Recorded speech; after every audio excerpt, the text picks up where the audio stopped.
putting yourself in that unknown territory, that uncomfortable zone. It's okay to still feel uncomfortable while you're doing it, but you still got to do it, and you get the benefits and payoffs from having done it. So that's probably the biggest lesson, that don't necessarily expect that you'll get on the stage and you'll be like, the most amazing presenter that ever lived. You may well be, but the main thing is that you do it. The main thing is that you do it and overcome any sort of fear and nerves or whatever that you might have.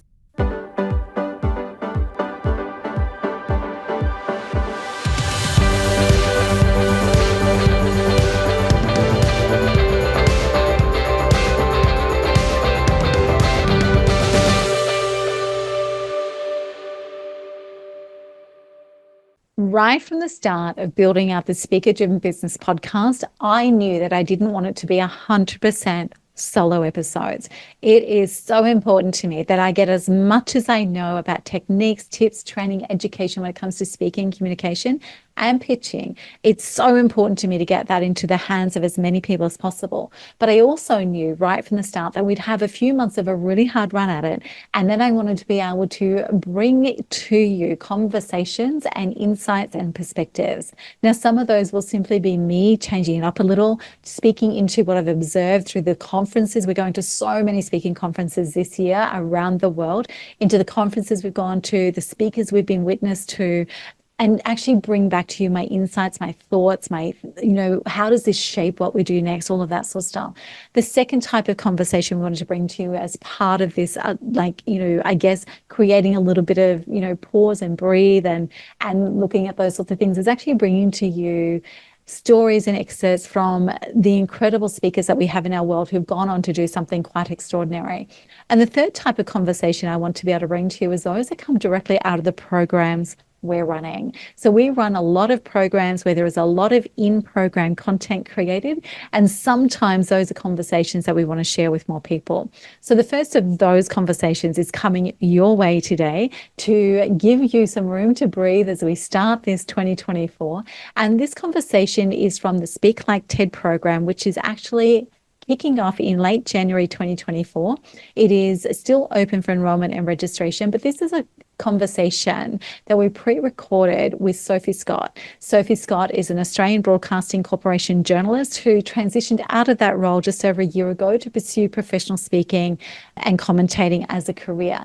Now, she has done incredibly well at building on strong foundations and has also delivered her first TEDx talk. So this conversation was actually to be recorded as her experience on the TEDx stage. But there is so much more that got encompassed, and there is so much more that we talked about, that I did ask her at the end of that conversation if it would be okay if we actually release this as a very quickly put together podcast episode to go out to you as soon as possible. So sit back, enjoy the conversation, and let us know what you think. So right now, I'd love to welcome Sophie Scott to our next conversation in the Speak Like TED series. And I'm really excited about Sophie joining us today. Sophie, welcome. Thank you, Jacqueline. Thank you for having me. That's my pleasure, my absolute pleasure, especially as I can't think of a better way to launch the year than these conversations. So Sophie, before we get actually moving into kind of the deeper stuff and unpacking a little bit, just want to run through some logistics for people. Who is Sophie Scott, and how have you come to be where you are now, just in sort of 60 seconds? Sure. So my main career was as a TV reporter working for ABC, specialising in health and science. And as well as doing that, I do a lot of speaking and hosting events in the health space. And earlier last year now, I left ABC to focus on the health side of things 100% of the time. So I'm doing a lot more speaking, a lot more hosting of events, and a lot more writing. And yeah, so it's great. Amazing. And you have actually built a very quick following. I mean, that is a shift that you obviously built on a foundation that you already had, but I've noticed it actually lifting a lot more in this last 12 to 18 months. So congratulations on that. Thank you. Thank you. It's something that if you put the right energy into it, and you have a reason and a good reason for doing it, so you don't see it as a hassle or something extra just on your to-do list. For me, growing my social media in the health space and the sort of emotional well-being space was very deliberate, and I really enjoy doing it, actually. So some people see it as a bit of a chore. For me, I really enjoy that side of this business and connecting with people that you wouldn't never otherwise connect with. Yeah, absolutely. It's something I've had to actually adjust to because I've always created businesses behind the scenes. And it's only the last few months I've gone, actually, you know what? We need to embrace this and we need to go there. And that, what you're talking about, that connection, the extension of connection is quite extraordinary. So, Sophie, when did you actually deliver your TEDx talk? That's what we're here to talk about today. Yeah, sure. So it was actually halfway through last year at the end of June 2022. Okay, amazing. And what was the topic? What was the specific topic? So I'd written a lot about burnout. So the general topic was burnout and burnout recovery. And we can talk about how the topic evolved a little bit, but that was generally the overarching theme. Yeah, incredible. And being 2023, was it virtual or was it live? So luckily it was in person, and it was in the Blue Mountains, which is just outside Sydney. It was pretty cold, I've got to say, so I'm quite rugged up on stage. Yes. Yeah, but yeah, I was lucky that we could do it in person, and it's always a great vibe when you can be in a room full of people. Absolutely. And I think during those few years that we had, I'm not going to use the words around it, those few years that we all experienced, I think we adjusted to not having that in-room connection. But I think also too, now we're a year into, or almost 2 years into actually being able to move freely, it's like there is nothing that beats that. Absolutely nothing that beats that. Exactly. Yeah, it's nothing like being in a room full of people who are really engaged and listening to what you're saying, and you get that immediate feedback from the audience. Yeah. And that's something we can talk about, particularly with the TED Talk. So, yeah, I'm interested to unpack that with you. Incredible. I'm looking forward to doing that actually, because there is a different way it plays with a TEDx talk. So really curious about unpacking that. Key question that most people want to know before they go through the experience. Did you actually make the platform where you picked up with your video? Yes, I was. So it is on the YouTube, the TEDx YouTube channel, which is great. And so when you do one, there's no guarantee that you'll get on that YouTube channel, but obviously that's where you get a lot more exposure. So luckily mine is, which is great. And do you want to disclose the views to date or? Yeah, sure. No, I think it's up to about 8,000 views. Look, it's not, it hasn't gone viral or gone gangbusters, but look, I'm happy with that. I'd probably like it to have a few more views than that. But at the end of the day, you know, if a couple of people watch it and they find it of value, that's almost more important to me than it just going viral and for the sake of it. Yeah, it's interesting because some of the conversations we're having in this series range from less views than you've got, but really happy with the engagement he's got out of that, right through to someone who's actually had millions of views and wish he'd never made the platform. So it's actually, and that's one of the things that I'm discovering. Yeah, I'm discovering it's actually not about the views, which is in session before the process. Be careful of what you wish for sometimes. So no, look, I'm happy with that, with the level of views. I think we can be, you know, obviously it's good to look at data. It's good to look at I always look at the insights for my social media, but at the end of the day, you don't want to be too driven by that. You want to feel like you're doing a good job, you're connecting with the people that you want to connect with, and that it's serving you and serving the audience that you're trying to connect with. And that's the key. It's always all about the audience and what's in it for them. Yeah, absolutely. What was your original motivation for pursuing a TED Talk? So one of the things that I really wanted to focus on when I left my full-time job and started to do a lot more speaking was really sort of throwing myself headfirst into those experiences that really are outside your comfort zone. Yeah. You know, like I've presented and I've hosted conferences to, you know, like 5,000 and 10,000 people in the audience. So, which I liked doing. And I'm used to live television where, you know, hundreds of thousands of people can be watching. But I think it's always good to be looking for new challenges. So for me, doing a TEDx talk was just a different type of challenge and a new challenge. So I was definitely keen to do it. And it was one of the things that I put on my list for last year. It did come around pretty quickly. So it is sometimes be careful what you wish for. Because you can get it and then you're like, oh, now I've got to actually do it. Now I've got to deliver and exceed and all that sort of stuff. So were you approached then, or did you go through a pitch process? No, I was actually approached. And again, it's a really good, you know, experience to think about the sort of material that you're putting out is what people see you as an expert in. So I write a lot on LinkedIn about, you know, the science of emotional well-being and burnout and things like that. And so one of the curator of the TEDx Katoomba talk, he contacted me via LinkedIn and said, I'm putting together a program and I really want to put you on the program for this TEDx event. And so I was like, yeah, that sounds amazing. Sign me up. So I was very, very keen. And when I got that invitation, and I had a Zoom meeting with him to start with, just to sort of get a sense of how it would work. And I think having that meeting with him reassured me that he was really trying to curate a very interesting program.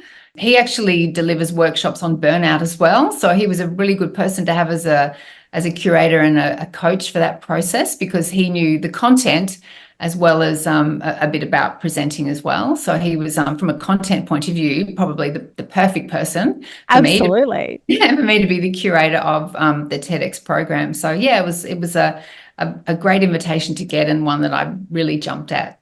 Yeah, incredible. So you also mentioned already that the topic broadly was burnout. And so do you want to walk through, let's unpack how it evolved. Like, what did you start out with? Where did it iterate to? And what did it end up being? So the topic really started off just being burnout recovery. And because I've got a background as a journalist and a science journalist, I guess my goal was to sort of educate the audience about burnout, about what it is, about how you can recover from it. But I think the way it evolved is we wanted to tell my story, but to add in more content that was going to be relevant to a broader audience. So we wanted to add in more storytelling.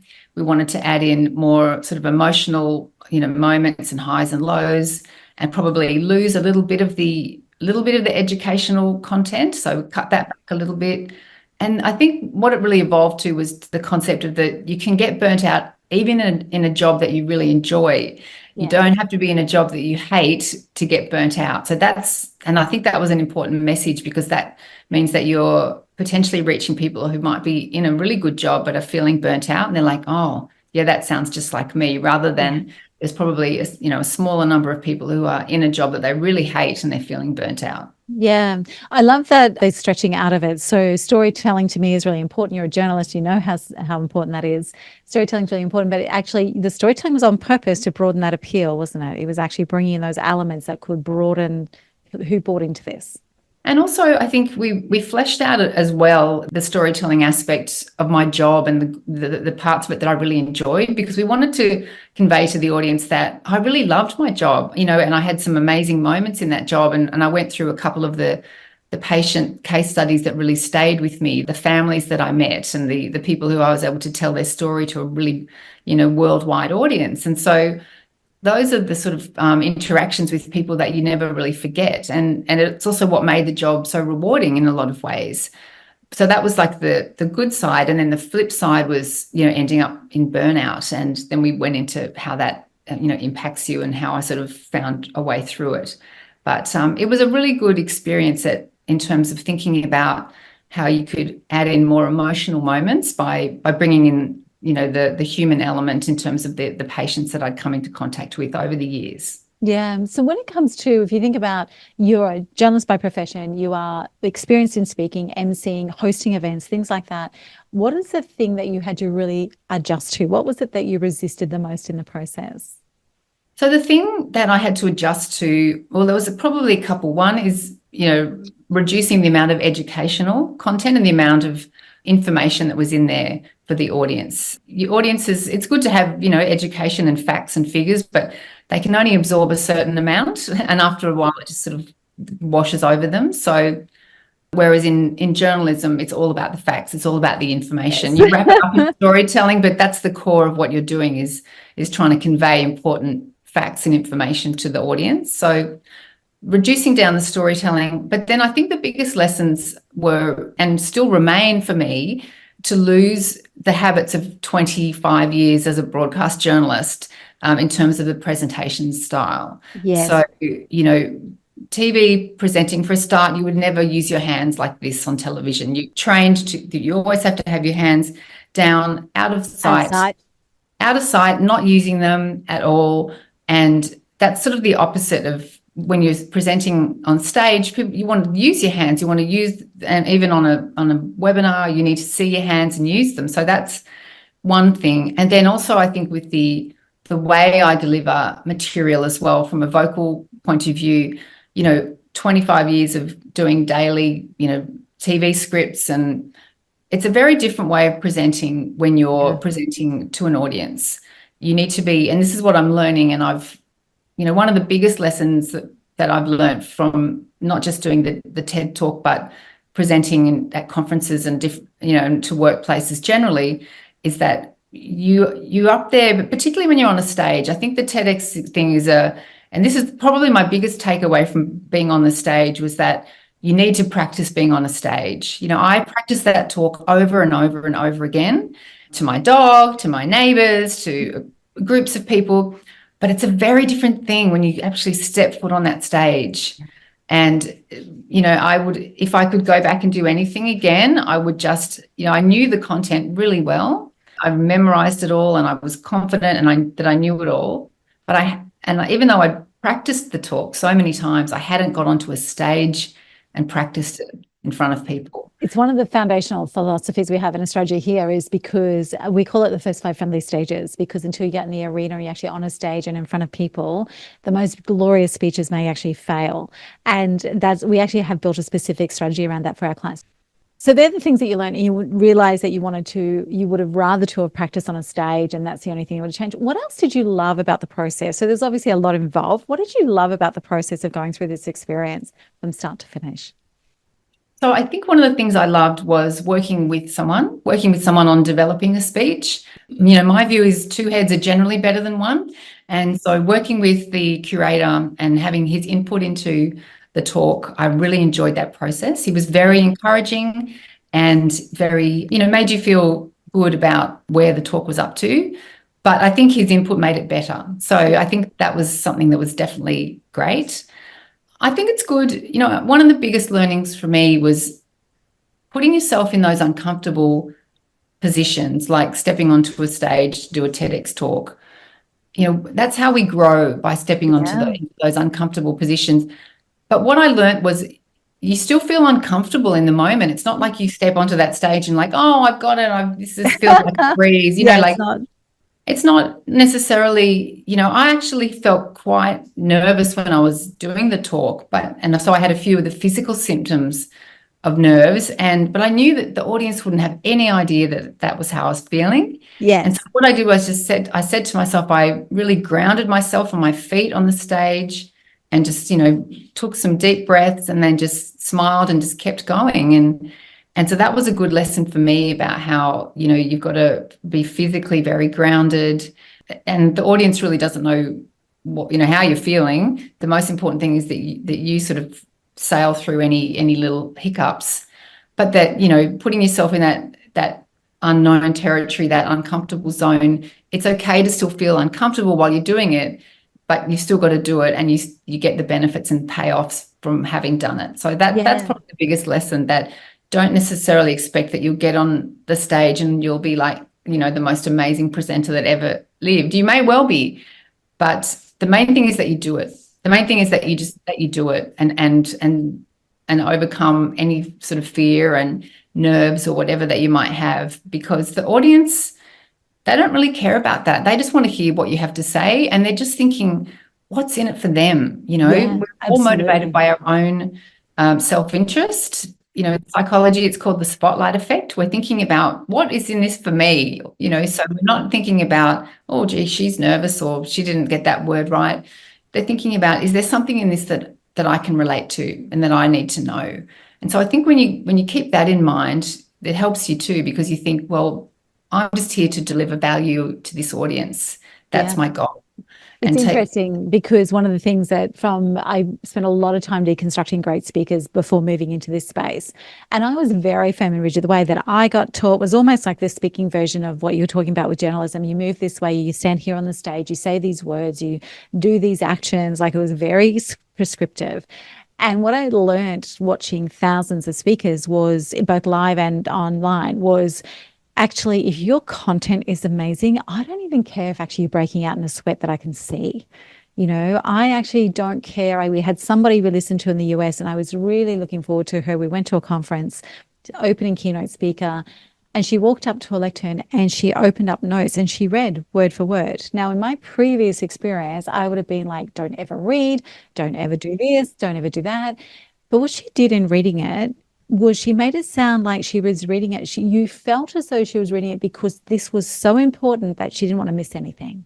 She didn't, exactly. So it really worked for her. And the content sounds like it was so amazing that everyone would have been hanging on every word that she said. And that's why I say to people all the time, content first, right? Content first. Great advice. Yeah. And so I think, you don't want that cookie cutter approach where everyone sounds the same and looks the same. And that's not interesting to the audience if they feel like they've seen it all before. And almost if you're a bit too polished, there's a great concept called like the first circle, which I learned subsequent to doing, after I did the TEDx talk.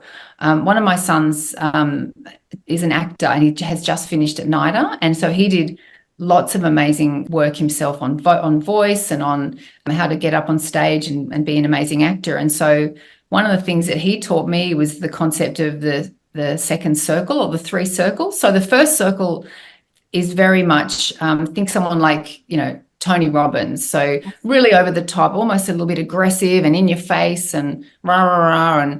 And then the second circle is, you're outgoing, but you're listening and you're engaging with the audience. You're getting their feedback and you're reacting to it. And this is where we want to be as a presenter. You don't want to be necessarily in that first circle, which was just over the top. And then the third circle is very, closed off and closed body language and not giving much and a quiet voice and da, da, da. So I love that concept of the second circle, of trying to find where you sit in that second circle. And that's why there's no, as long as you can find a spot somewhere in that second circle and not be that cookie cutter approach to speaking, I think it's definitely going to be great for people. Yeah, absolutely. What did you love about the actual speech and the way that it ended up? What are the things that really got your personal attention that you love, you felt it, but also to what people responded with? I think what people really responded with was the concept that I was trying to get across about the body keeps score. So even though cognitively we might think we can work really long hours and flog ourselves and overwork, your body has other ideas and your body will say, enough is enough. And so I think the feedback that I got from people was that they really understood that concept through my talk. And that was something that was important to me that I get across, that it's not a thing that you can't really think your way out of burnout. You can't just think, oh, I'll be fine and I'll just keep doing what I've been doing. The body says, actually, no, you won't. You have to take a break and you're going to have to rebuild your nervous system and learn how to regulate your nervous system and get it out of that fight or flight survival mode and into a more regulated state. And so that's something that I was really passionate about. And a lot of people have said they really understood that after my talk. That's incredible. And that's powerful, isn't it? And then what about the impact? Have you felt an impact from having done the TED Talk? What difference has it made for you? Yeah, look, I think it's an important milestone that I wanted to hit. And I think certainly it's almost like with something like a TEDx talk, it's almost like how other people perceive it. So when you put it in your bio or you put it on your website, people will often see that you've done a TED talk and be quite impressed by that. So it's definitely something that, from an outside point of view, particularly if you're wanting to do more speaking like I am now, people see that as something that, if you're a good enough speaker to be put on a TEDx program, then you must be good enough to come into a workplace to give a talk on, on preventing burnout or on, resilience or things like that. So it's definitely, for my purposes, it was definitely worthwhile. And yeah, it's been the feedback and the response has been really positive. Yeah, incredible. So what has surprised you the most about it though, as you move through this? I mean, what surprised me was, which happens with a lot of things, the actual process of actually doing it when you're on stage, it just seemed to only last a couple of minutes, even though it was like 16 or 17 minutes. It felt like I was only up there for a couple of minutes. Like it really just flew by and the whole experience just flashed by. And so that is one thing. You put a lot of effort into it. There's a lot of, in the lead up and the preamble and all the practicing, but the actual day and the actual when you're up on stage, it goes by, almost before you know it, you're off stage. And yeah, so that was something that it was, so you want to really enjoy it. And I think one of the things watching it back, you know, I didn't watch it back for a while. I wanted to just let it sit and not be too critical, but I have watched it back, and there are some things that I would do differently, mainly just in the presentation style. And Okay. one of the things that I would do is more pausing, Yeah. Letting because things I think land. you letting it land, you know, I think often we're so keen to get to the next point. You know, we make an important point and then we think, right, that bit's done, let's move on to the next bit. But you need to let it sink in with the audience. Yeah. You need to let them think, oh, right, I get that, and then move on to the next part. And the other lesson that I learned from doing some sessions with my son, who's the actor, is, and you probably already know this, is about, you know, mapping the emotions of a talk. So Yeah. how do you want the audience, because this is what actors do with a script, they map the emotion that they're trying to get the audience to feel. So if they're wanting the audience to feel happy or sad, they will just physically write on the script this part: happy, sad, angry.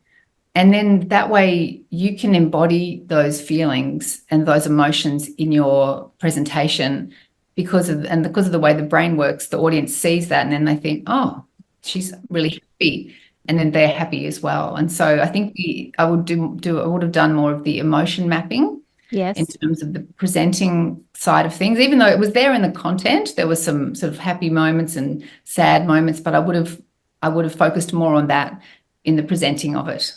Yeah, it's interesting. We have a technique and a strategy called creating the mic drop, which everyone says they want a mic drop. That's why we use it, but it's actually nothing to do with a mic drop, because when you experience a mic drop moment, what do you experience? It's a visceral reaction, isn't it? It's like a whole of body visceral reaction. So we actually, before we start any content with anyone, and this is going to include the TED process that we're taking people through, we actually identify what is the emotional state you want to leave people in. Right. And so that is, and we make it a normalization. So you have to bring it back to 1 or 2 words. It cannot be this paragraph describing an emotion. It's like you want them happy, empowered, bulletproof, scared, like, you know, validated, whatever it might be. And then the whole build is to actually deliver that emotional response at the end. That sounds so good. And I think that's the thing, like you can't load audiences with a whole lot of different emotions and feelings, and, you know, in a short talk particularly, because even though you want to take them on a bit of a journey, and I think that's the other thing, you know, content wise, I was very happy with the fact that I sort of had that story arc and I was taking them on a journey. That's something I learned from watching the really good TED Talks, that they took the audience on a journey. They started here and then they ended up here, and they said to the audience, I want to take you with me, so that, you know, you don't end up, you know, where I was, and I'm going to teach you how I did it. So I really liked that aspect of it. But having one central emotion that you want the audience to be left with is a great idea. And I guess that's one of the learnings for me, is that I'm moving from wanting to leave the audience feeling informed and educated to motivated and inspired.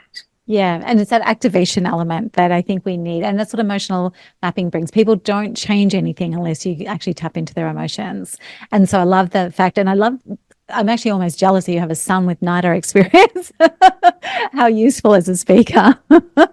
He's fantastic. He's taught me a lot. And one of the things that I'm prioritizing is also, I've got a YouTube channel that I put a lot of videos up on, and I was happy with how they looked, but they were still very much the sort of reporter talking to the audience. Yes.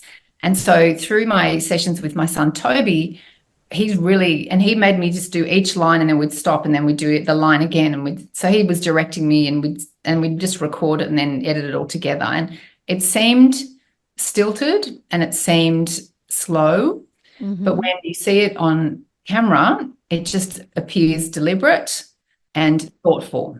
Yes. And considered and certain. And considered. And so that's been a real revelation in terms of, you know, slowing the pace down, really thinking about vocal variety as well. You know, I turned on a webinar that I'd signed up to the other day and just had it on in the background in the kitchen.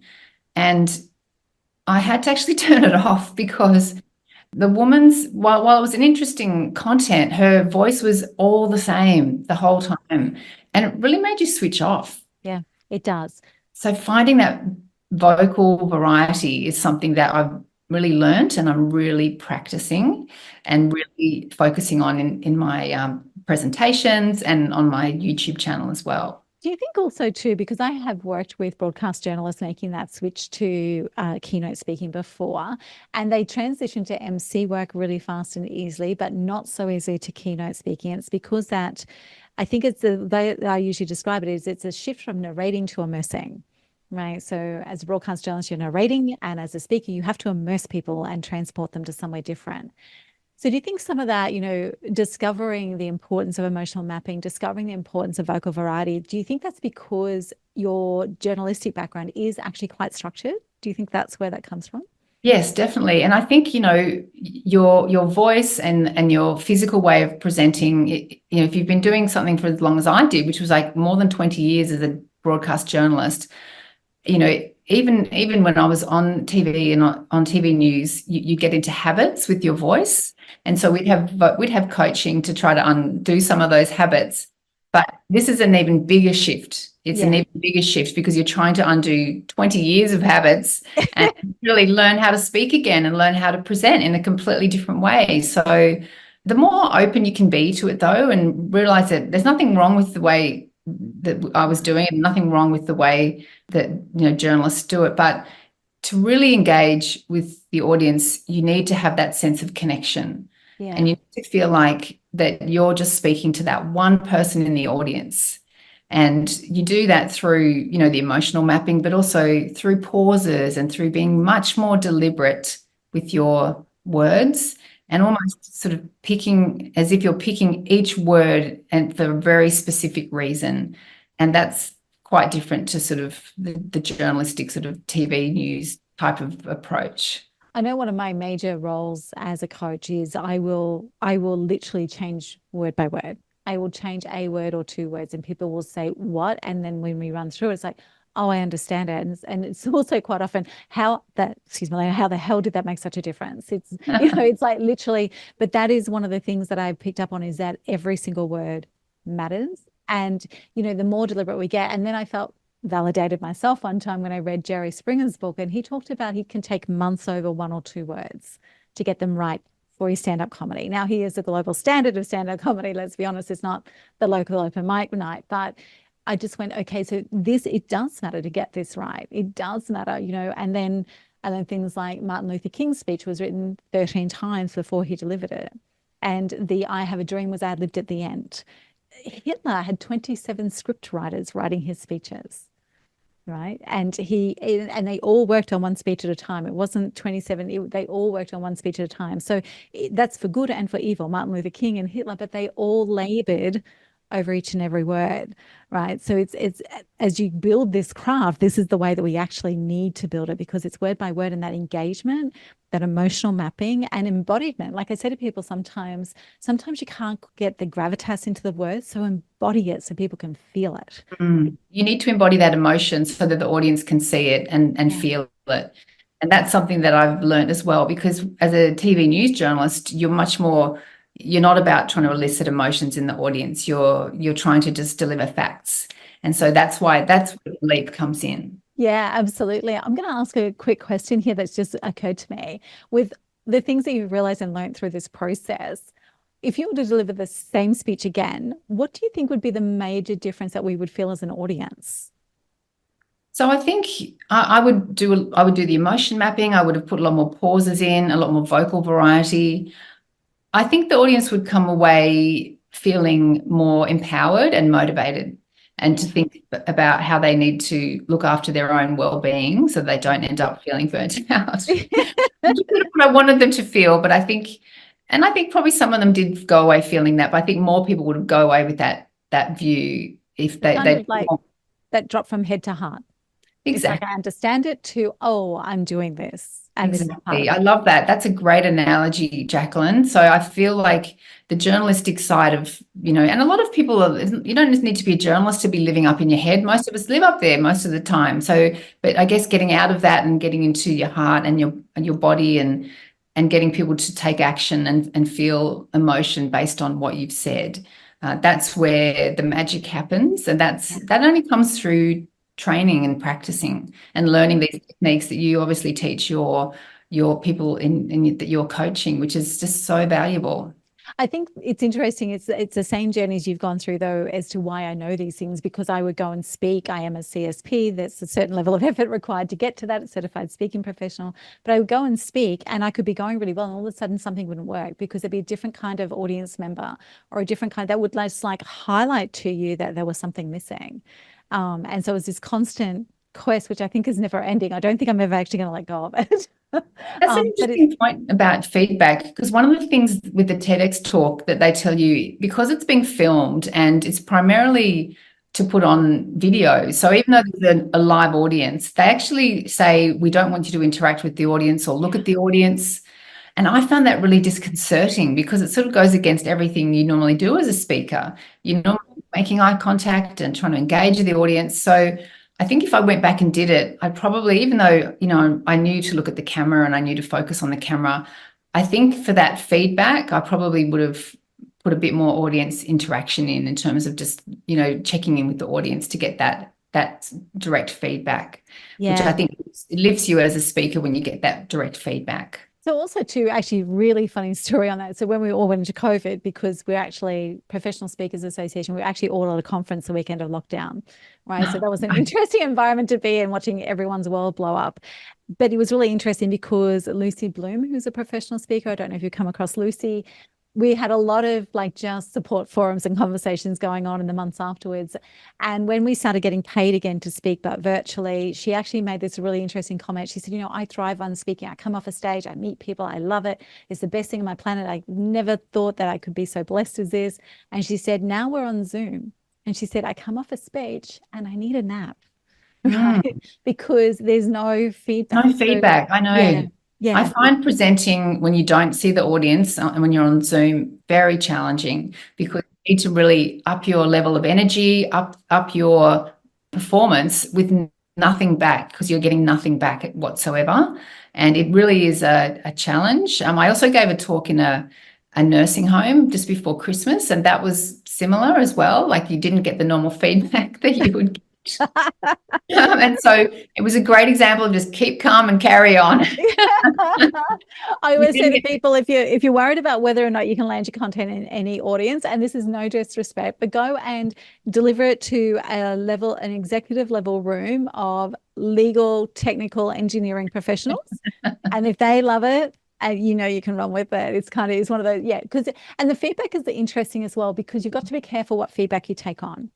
Right. Because not all feedback that comes your way is meant for you. And most feedback is an opinion and not actually feedback. That's really good advice. I did a corporate speaking event last year where it was a whole month immersion, and each week you got feedback from the audience, which was good. Like, I'm all up for feedback. But it's a good example of feedback is just an opinion. And then the next week you'd have a different group and they would give you different feedback. And what I found was, if you tried to change your, the way you put the talk together, or, the presentation style, you can sort of, run around trying to please everybody and end up pleasing nobody, because everyone's got their different takes on things. And I think feedback is great. But if it's from the audience, but it's much better to get feedback from someone who, is like you, someone who does this for a living as a presentation coach, who's used to hearing and knowing what works in front of an audience, rather than sort of thinking, oh, someone said this, I better change that just for the sake of it. What I say to the people in my world is bring everything back to me, because it may be something that I've missed. It might be something that I hear and I go, actually, you know what, we should do that. But don't action it until we've been able to brainstorm it and throw it up against a wall. So it's really interesting that you felt like that. So when you said that was a bit disconcerting, and when we opened this conversation, you said, we'll talk through that lack of sort of audience interaction. How did you walk through that at the time, and what's your kind of observations looking back now at it?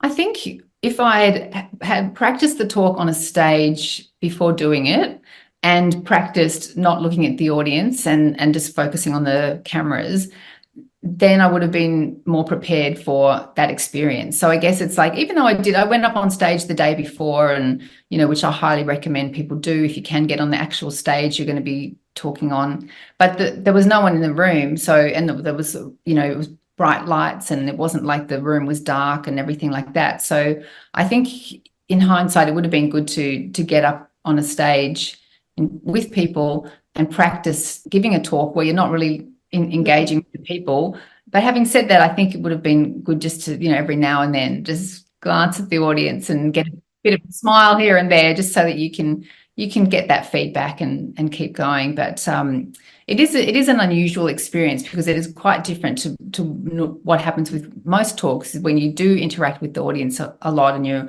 always asking them questions, and raise your hand if this or that, and getting them to be engaged and involved. And so that's how the TEDx talk differs in a little from your average talk. Yeah, absolutely. How do you think people can best prepare for that?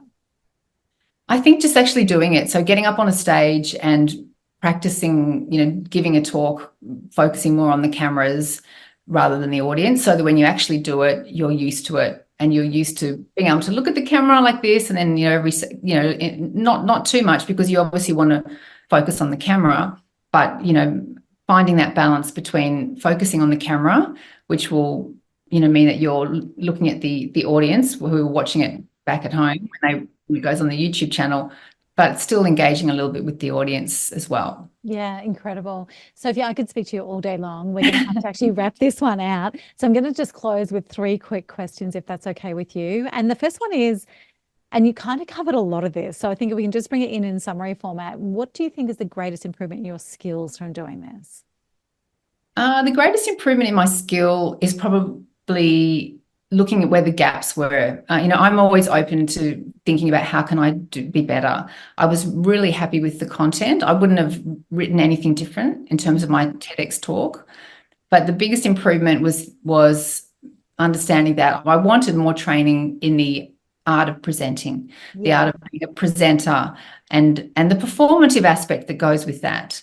And so I think that's a very specific level or set of skills that you don't necessarily have, that the performance aspect, and that involves understanding a lot more about body language, understanding a lot more about vocal variety, and so I've been focused on that since giving the TED talk. So it was a great learning experience for me in a lot of ways. Incredible. And what about for you? What are your favorite TED talks? So, I mean, the favorite TED talks, I love Brene Brown, like so many other people. One of the things I really like about her talk about the power of vulnerability is it's really funny. Yes. She's got a great sense of humor. And I think if you can which is something that I don't think is one of my strengths. So I guess I really like that talk because I love the topic, but I think she's really got a great sense of humor. And so she's able to weave her own vulnerability story along with the research and pepper it with really funny moments that get the audience laughing. So I think someone like that is someone who I really admire her skill. The second one that I love is Simon Sinek, who, talks about, leadership and, the power of why. And I think, he asks really good questions, and he's also amazing at finding the right moments to pause in his talk to really let the concepts that he's explaining land with the audience. Absolutely.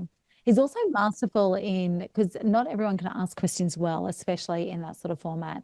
And I find he's masterful at that. And it's actually a skill that he's become even better at. Some of his latest presentations and speeches, I have a love-hate relationship with this topic of start with why, but, you can't deny the power of his speaking and facilitation. But lately, he's collided, I think it's almost like he's emotionally mapping now.